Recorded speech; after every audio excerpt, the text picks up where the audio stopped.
با عرض سلام خدمت همه گچبری عزیز.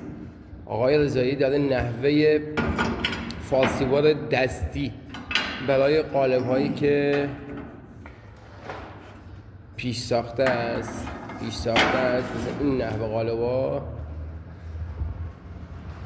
آقا سید زحمت قالب ها رو داره میکشه، آقای رضایی هم داره این حالت گونیای دستی رو انجام میده واسه فالسیوارش.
بچه ها ببینید این نگاه کن نحوه برش و چقدر تمیز و همدیگه زاویه همه به هم میخوره و همین سادگی با این ترفند.